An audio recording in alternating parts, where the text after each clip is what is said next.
L'abbé Bruno, le curé assassin.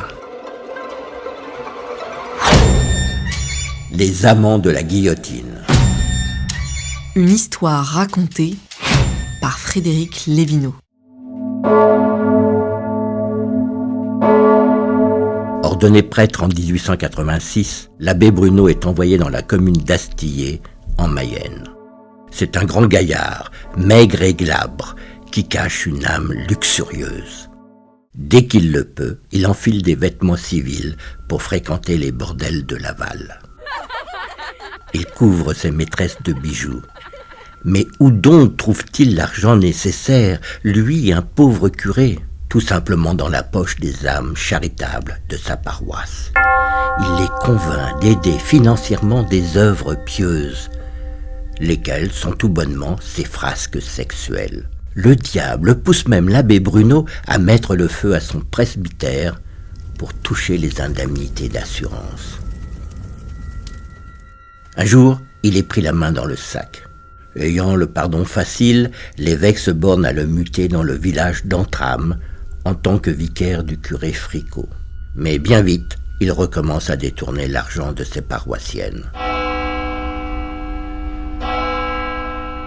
Il ose même, le gredin, dérober les économies du père Fricot. Celui-ci le soupçonne immédiatement, mais par bonté d'âme, il refuse de le dénoncer aux gendarmes.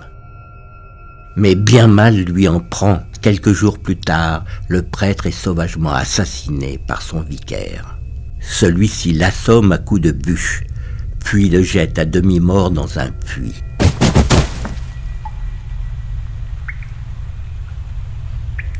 Mais le curé n'est pas impatient de rencontrer son créateur. Il s'agrippe à la paroi du puits pour éviter la noyade. Durant 2 heures, il appelle à l'aide. Enfin, il voit une forme humaine se découper au-dessus du puits. Sauvé, il remercie Dieu, trop vite, car il s'agit de l'abbé Bruno qui est venu achever sa besogne à coups de bûche. Le lendemain, le corps est retrouvé dans le puits. Le cadavre est hideux à voir. La face balafrée par une énorme blessure, le nez embouilli, tous les membres brisés. Malgré les gros soupçons qui pèsent sur lui, l'abbé Bruno échappe à l'arrestation. Mais plus pour longtemps. Quelques mois plus tard, une fleuriste de Laval est découverte égorgée dans son magasin. Plusieurs témoins accablent le prêtre maudit qui, cette fois, est arrêté. Il est traduit en cour d'assises. Assassin, incendiaire et voleur, l'abbé ne se laisse pas démonter par les preuves qui l'accablent. Il a réponse à tout, mais les jurés ne se laissent pas berner. La cour d'assises le condamne à mort. L'exécution est programmée le 30 août 1894 sur la grande place de Laval. Dès la veille, la foule est venue nombreuse assister au châtiment du curé assassin. On boit, on chante, certains entament des refrains obscènes. Le père Bruno est réveillé à l'aube. Il assiste à l'office des morts dans la chapelle de la prison.